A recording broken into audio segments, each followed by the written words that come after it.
media sate kubus dialektika untuk meningkatkan hasil belajar matematika siswa kelas 5, materi mengubah pecahan biasa menjadi pecahan campuran.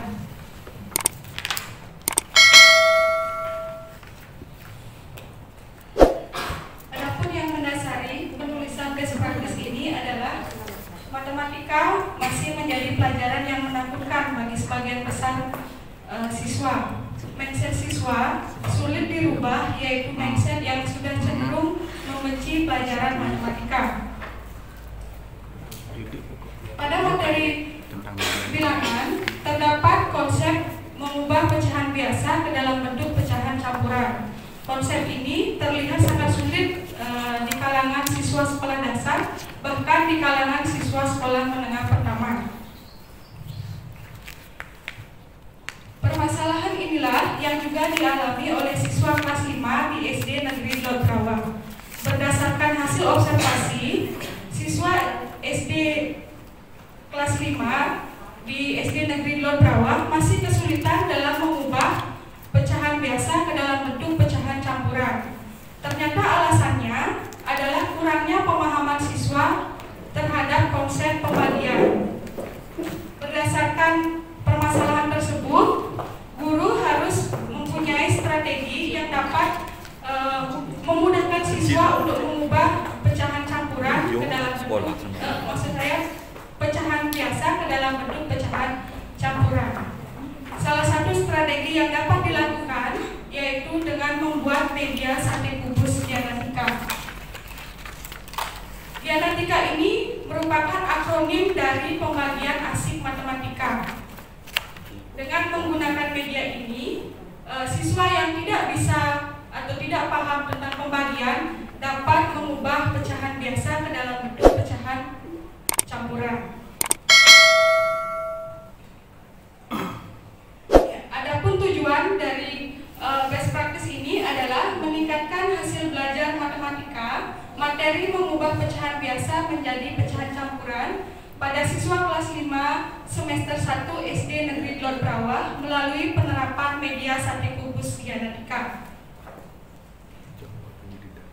Kajian teori yang pertama adalah hakikat media pembelajaran. Media pembelajaran adalah benda yang biasanya digunakan oleh guru untuk membantu menyampaikan suatu materi kepada siswa sehingga siswa dapat dengan mudah memahami materi tersebut. Dalam teori kognitif Piaget terdapat 4 tahapan kognitif. Yang pertama yaitu tahap sensori motor usia 0 sampai 2 tahun. Yang kedua adalah tahap praoperasional usia 2 sampai 7 tahun.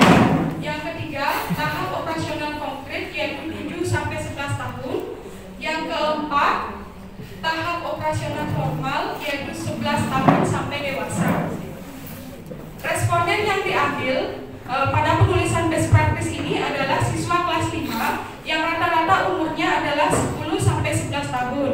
Ini berarti siswa kelas 5 di SD Negeri Lod Rawa akan mudah memahami suatu hal atau suatu materi jika diberikan benda konkret, salah satunya diberikan media pembelajaran. Maka dirasa perlu untuk memberikan siswa kelas 5 media pembelajaran, salah satunya media sate kubus dialektika.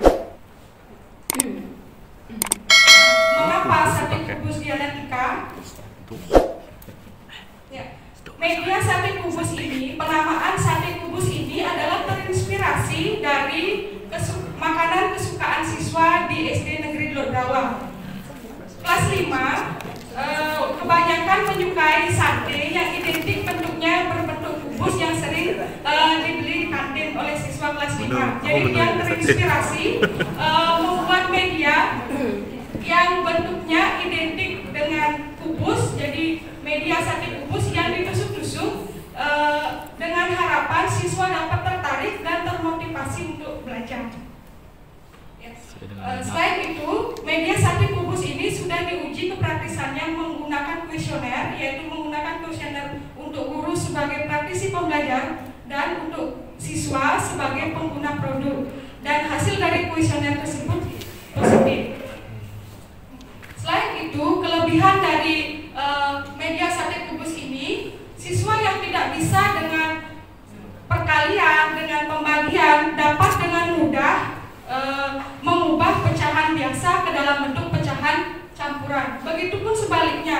siswa dengan mudah mengubah pecahan campuran ke dalam bentuk pecahan biasa. Selain itu juga media ini juga dapat bisa digunakan untuk menjelaskan konsep penjumlahan dan konsep pengurangan. Jadi media sate kubus ini bisa digunakan di kelas tinggi maupun di kelas rendah pada siswa sekolah dasar. Jadi sangat efektif sekali, anak-anak cepat dan mudah untuk memahami konsep-konsep tersebut.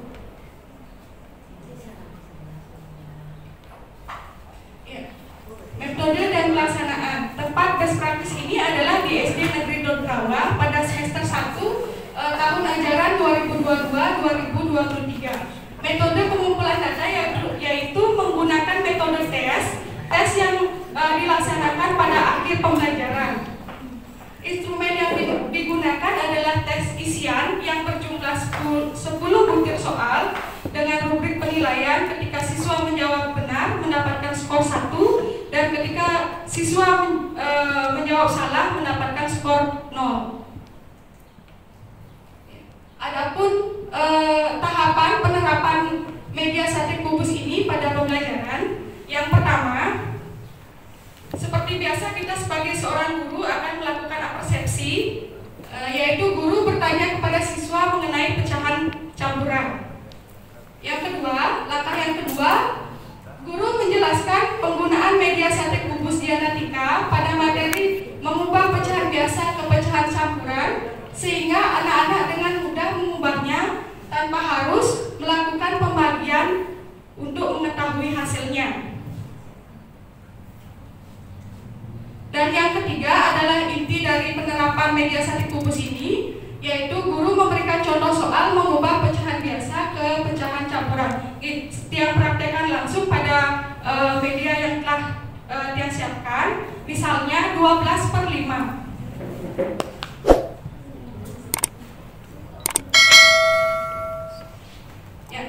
Pertama kita akan tempelkan soal pada media sate kubus ini.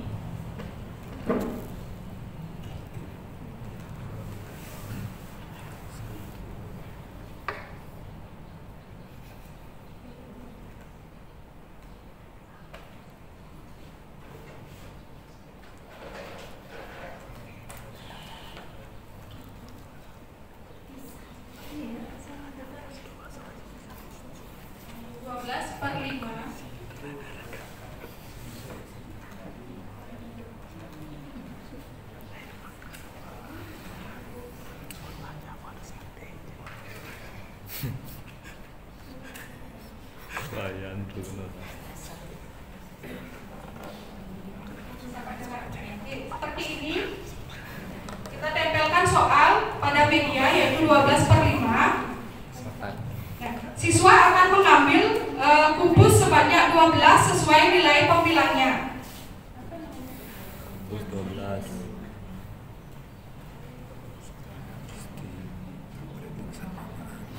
Apa? Berarti warna anak banget. Ya, sebanyak 12. Kemudian siswa akan menusukkan masing-masing 5 buah kubus ke dalam pipet sesuai dengan nilai penyebutnya.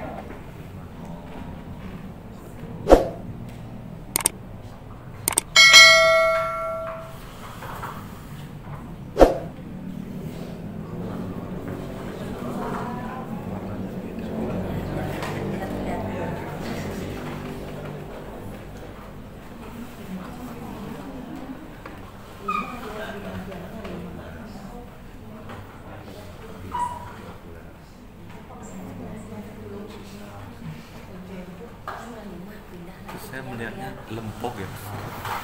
Ada saja lempok itu warna. Getuk lindri itu, getuk lindri. Kalau dipakai lempok ini dulu. Sate lempok ini. Sate biru. Per 5. Jadi 2 yang penuh itu bahasa.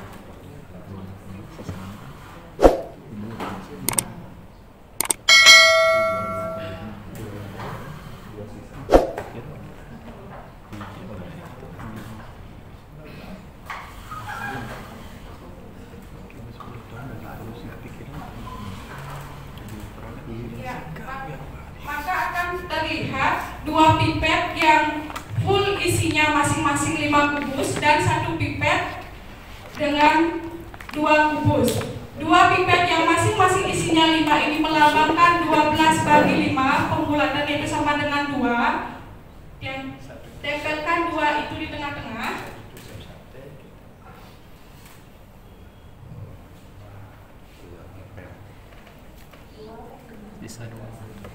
Sementara 1 pipet yang berisi 2 kubus adalah sisa dari 12 bagi 5, yaitu 2.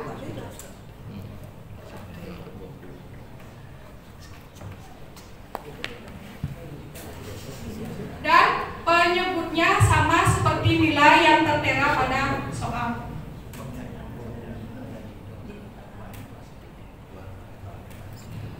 Jadi akan diperoleh mengubah pecahan biasa ke dalam bentuk pecahan campuran 12/5 sama dengan 2/5.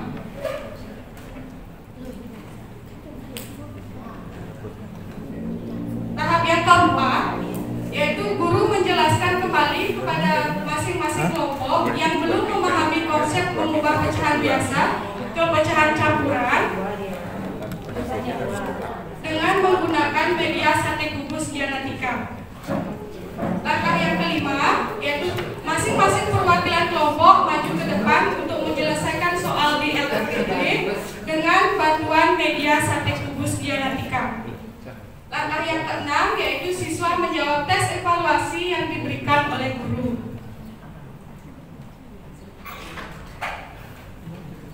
Hasil dan pembahasan masalah. Berikut adalah tabel perbandingan rata-rata hasil belajar siswa dan ketuntasan belajar siswa sebelum menggunakan media sate kubus dan setelah menggunakan media sate kubus.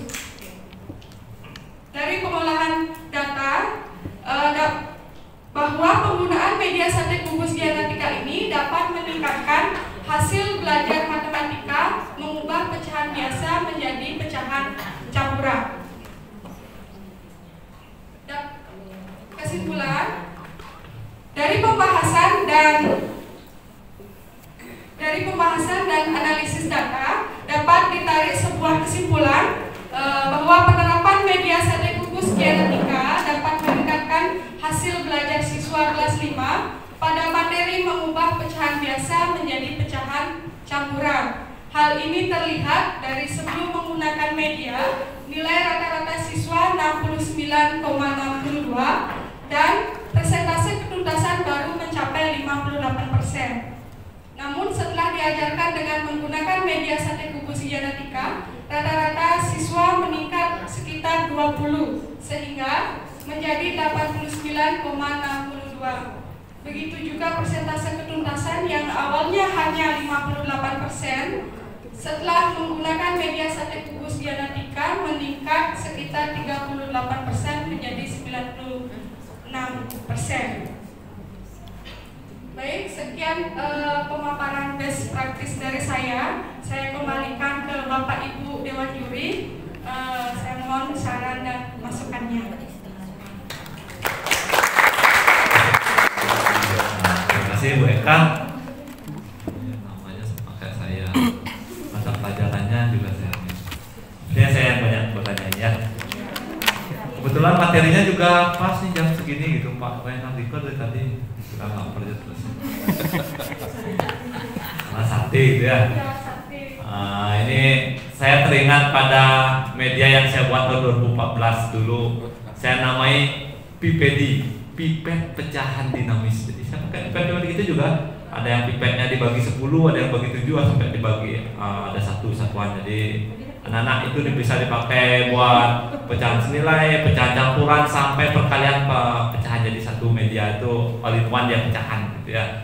Hanya saja di SMP rupanya anak-anak kurang tertarik aja pakai itu gitu. Tapi untuk miskonsepsi di pecahan saya kira bagus gitu. Itu ya. Oke,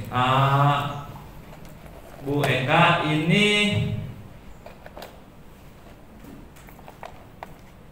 anak-anak tadi menggunakan ini, kalau dia tidak bisa pembagian, dia kan gampang ya. Nanti kalau setelah pakai ini pembelajaran besok ditanya lagi nggak pakai ini bisa nggak ya? Bisa, Pak. Oh, langsung bisa gitu. Iya, bisa. Sekarang mas kan gini maksudnya, kan ada nih Pak sebentar misalnya bisa pembagian. Nah, suruh pakai ini bisa dia 12/5 sekarang 2/5. Ya besok ketemu siapa Pak sebentar nggak pakai ini. 12/4 bisa nggak dia? Itu maksud saya tanpa menggunakan ini. Tanpa menggunakan Ya. bisa, Pak. Tadi yang sudah jelaskan di tahap keempat, yaitu yang menjelaskan kembali kepada keluarga yang tidak mengerti tentang penggunaan Ini. media sertifikat ini. Tanpa media ini bisa menjawab soal. Dia gambarkan langsung Pak Lid, cara yang untuk menjelaskan. Ya. Oh berarti dia menggambarkan. Ya. Oh anak itu menjawabnya dengan menggambarkan tanpa media ini. Oke sip. Nah itu dah maksud saya bagaimana strategi ibu menjembatani antara medianya sampai suatu saat ketika dia. Jadi kan media itu bukan sesuatu yang harus dipakai terus anak-anak. Kayak orang main sebuah kan, apa ya tangannya gitu-gitu dia, tapi ada semuanya kan.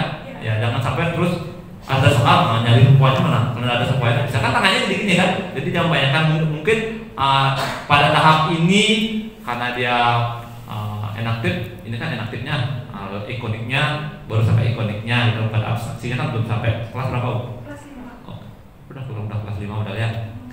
Oke. Nah itu pertama, sudah terjawab. Itu yang paling saya tanyakan tadi. Yang kedua, kenapa ibu memilih 12/5 itu 5-nya ditusuk di apa namanya? Di pipet yang pertama, bukan dibawa ke samping. Kan ada 5 pipet kan? Nah ini satu. Nah, lalu di atasnya satu. Jadi dicoklat ya 5 terus sisanya 2. Kenapa ibu memilihnya seperti itu?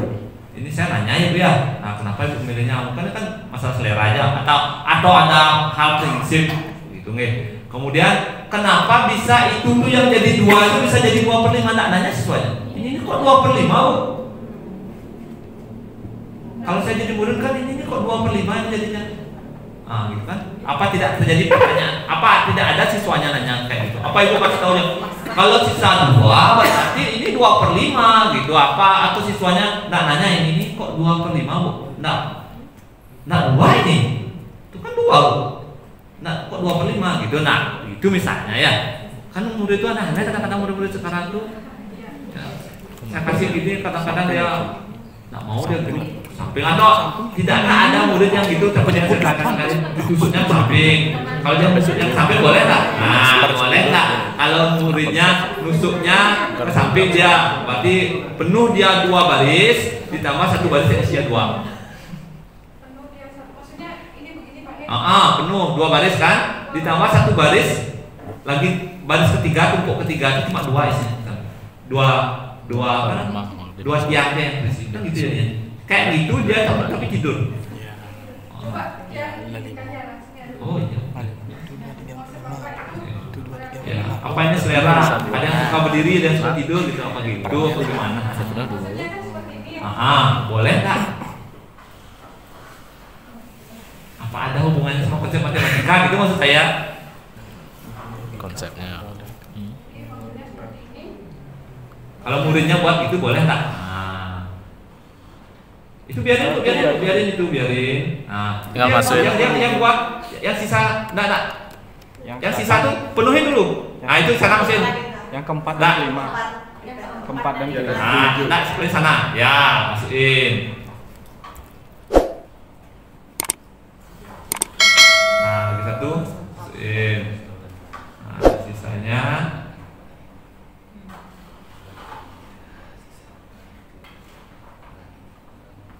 tuh masukin lagi 1. Di baris nomor 2 di kolom 2 ya sip. Boleh nggak?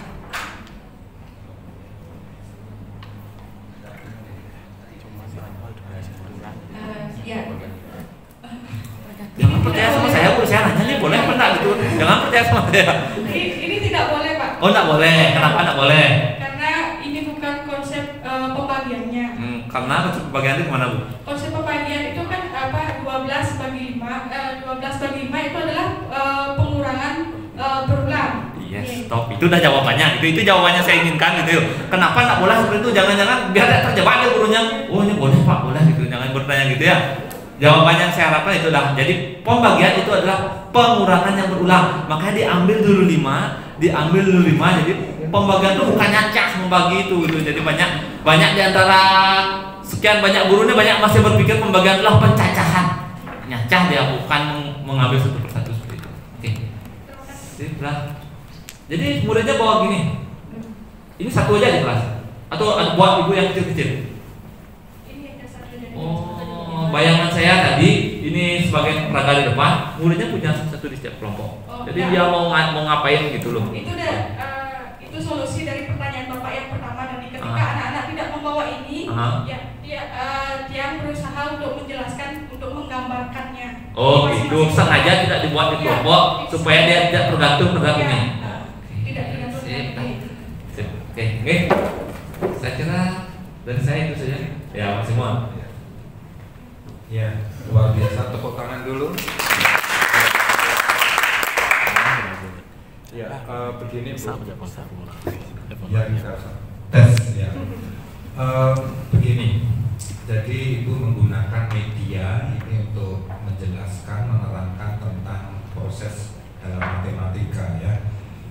Begini Bu, jadi ini sharing dan masukan saja. Saya pernah 2009 itu membawa media majalah dinding sejarah karena lolos di Hotel Kartika Surabaya waktu itu.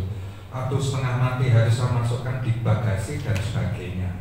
Tapi waktu itu ya tren seperti itu Bu ya. Jadi, nah begini Bu yang saya ingin saya sampaikan, itu luar biasa sekali. Hanya begini Bu, sekarang ini pembelajaran betul-betul didesain untuk keterampilan abad 21 ya, itu bagus sekali. Cuma kalau bisa Ibu backup dengan teknologi Bu ya, entah aplikasi. Soalnya begini, anak-anak sekarang itu dia dengan shortcut dia itu berpikirnya. Wah itu 12/5 aja cepat dia cari HP 12/5 seperti itu. Itu yang sering saya lihat loh. Nggak mau dia belajar ya susah gitu loh, seperti itu ya. Makanya abad 21 ini berjuang ke arah aplikasi tapi tetap konteks ya, human relationship-nya tetap kena ya. Itu bagus Bu, cuma imbangi seandainya itu Ibu bagus dan dibawa ke nasional misalnya Bu ya. Itu bagaimana Ibu tidak perlu bawa ini, tapi ada satu aplikasi yang lebih praktis ya. Ini beranjak dari ide dasar seperti itu sampai fokus, tapi didesain dalam bentuk aplikasi ya. Itu untuk menjembatani anak-anak yang berpikirnya shortcut ya di era seperti kalau saya dulu tidak ada gitu-gitu, jadi masih ini sharing antar generasi ya. Seperti itu. Nah itu sarannya coba nanti bagaimana kalau anak-anak yang nakal dia tidak mau berpikir seperti itu dulu ya. Maka gimana loh, banyak anak-anak muda saya pikir programmer ini banyak, tolong saya punya ide dasar media seperti ini dikemas dalam seperti itu. Saya pun sekarang ya saya juga tidak bisa bikin, tapi kalau tuntutan pelatihan ya saya cari anak muda. Saya tolong saya bikin, saya mau di YouTube begini-begini. Ya sudah saya apalah, dia capek lelah saya juga dapat begitu ya. Ini mengantisipasi yang disebut learning to untuk 21 century ya. Terima kasih Bu. Terima kasih atas masukannya Bapak. Mungkin selanjutnya dia akan belajar untuk membuatkan aplikasinya. Terima kasih Bapak. Jadi bisa, tapi jangan ditinggalkan. Jadi SD itu menurut saya enaktif, ikonik itu teori yang saya pegang kemanapun saya pergi itu. Enaktif, ikonik itu memang harus SD itu harus melalui sesuatu yang dia ini loh gitu loh. Nak bisa SD langsung pakai. Jadi untuk strategi diferensiasi itu bagus. Gini ya Pak Simon. Dan satu lagi saya terlewat sedikit aja. Soalnya bisa dipertimbangkan lagi ya. Udah enggak? Menurut saya ubahlah pecahan biasa berikut menjadi pecahan 2/3/6. Itulah yang menyebabkan matematika itu menakutkan.